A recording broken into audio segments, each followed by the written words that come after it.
तो दोस्तों, बोर्ड की एग्ज़ाम जल्दी शुरू होने वाली है। कुछ स्टूडेंट की तैयारी तो बहुत अच्छी होगी, वहीं बहुत सारे स्टूडेंट ऐसे भी होंगे जिनकी तैयारी कुछ खास नहीं हो पाई, या कहीं जिन्होंने अभी तक कुछ नहीं पढ़ा है। ऐसे में सवाल उठता है कि क्या कोई ऐसा तरीका है जिससे एग्ज़ाम से 1 या 2 दिन पहले फॉलो करके अपन एग्ज़ाम को पास कर लें। तो जी हाँ दोस्तों, ऐसा एक तरीका है। अगर आपकी प्रिपरेशन कुछ खास नहीं है और आप चाहते हो कि बस मैं पास हो जाऊं, तो ये वीडियो आपके लिए बहुत ज़्यादा ही हेल्पफुल रहेगी। जिन्होंने थोड़ा बहुत पढ़ा है और जो अच्छे नंबर लाना चाहते हैं, वह कैसे अपने नंबर को मैक्सिमाइज कर सकते हैं, इसके ऊपर भी आज हम इस वीडियो में बात करेंगे। चाहे आपके एग्ज़ाम की तैयारी अच्छी हो या ना हो, ये वीडियो दोनों तरह के स्टूडेंट के लिए इम्पोर्टेंट है। दोस्तों, अगर आप बोर्ड के एग्ज़ाम के स्टूडेंट हो, एग्ज़ाम में अच्छे नंबर लाना चाहते हो, तो इस वीडियो को एंड तक ज़रूर देखना। दोस्तों, स्टार्ट करने से पहले सबसे पहले बात करते हैं कि उन स्टूडेंट्स की प्रॉब्लम के सॉल्यूशन के ऊपर जिन्होंने अभी तक कुछ खास नहीं पढ़ा है, जो एग्ज़ाम के 1 या 2 दिन पहले पढ़ के एग्ज़ाम में पासिंग मार्क्स स्कोर करना चाहते हैं। अगर आप भी ऐसी सिचुएशन में हो, तो केवल 3 चीज़ों को अपने एग्ज़ाम से पहले अपना लो, आपका एग्ज़ाम में पासिंग मार्क्स दिलवा सकते हैं।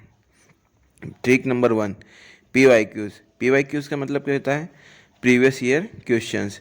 पिछले सालों के क्वेश्चनों को देखकर और मैथ्स में सोल्व करके जाओ। अब कुछ महान अनुभव कहेंगे कि सिलेबस चेंज हो गया है, तो उनके लिए ये कहना चाहता हूँ कि किसी भी सब्जेक्ट का पूरा सिलेबस कभी भी एक साथ चेंज नहीं होता है।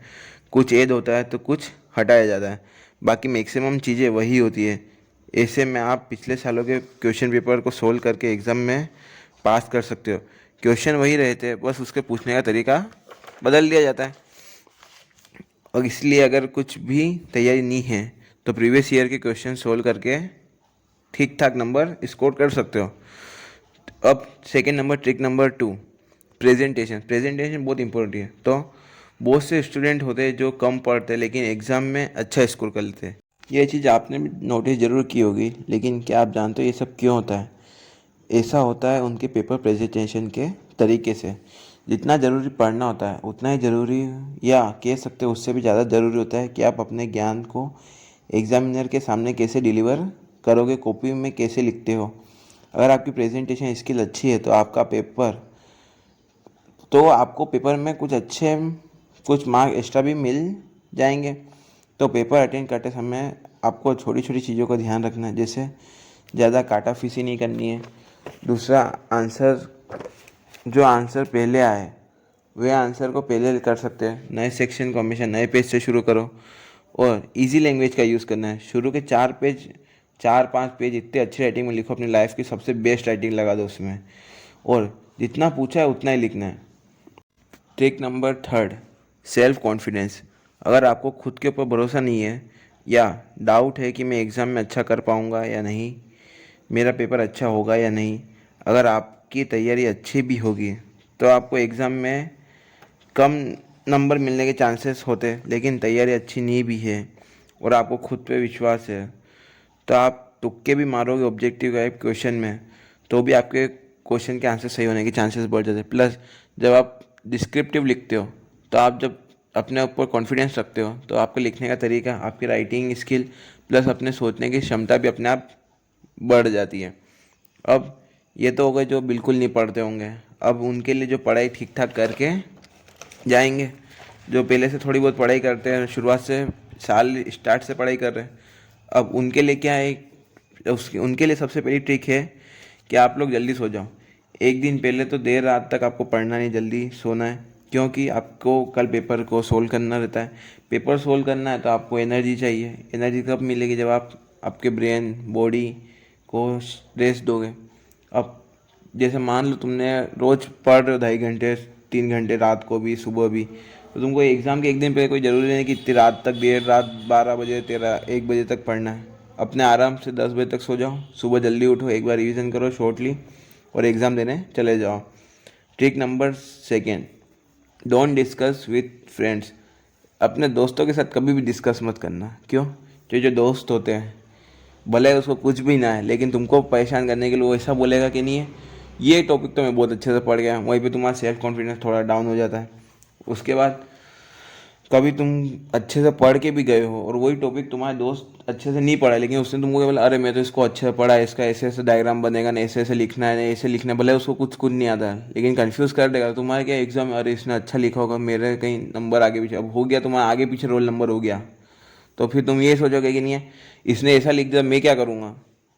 अब आती है trick number third, write the answer to the point. अगर आपकी प्रिपरेशन बहुत अच्छी है और क्वेश्चन के आंसर अच्छे से आते हैं तो आपको क्वेश्चन में जितना पूछा है उतना ही लिखना है, क्योंकि अगर आपको आता है और आप उससे ज़्यादा घुमा करके लिखोगे, घुमा फिरा के लिखोगे, तो क्या एग्जाम में कन्फ्यूज़न होगा। उसके बाद तुम भी सोचोगे कि आंसर कब ख़त्म करना है, कब शुरू। अब तुमको पता है कि इसका आंसर राइट टू पॉइंट मतलब कि this is called dash dash dash, तो इसके बाद this is called dash dash करके आंसर खत्म कराइयो नहीं कि उसके बाद उसकी प्रॉपर्टी लिखो या उसको एक्सप्लेन करने बैठ जाओ।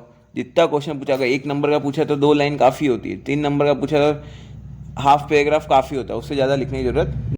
देखो ये वाला जो पार्ट है वीडियो का, ये स्पेशली इंग्लिश और हिंदी के पेपर के लिए।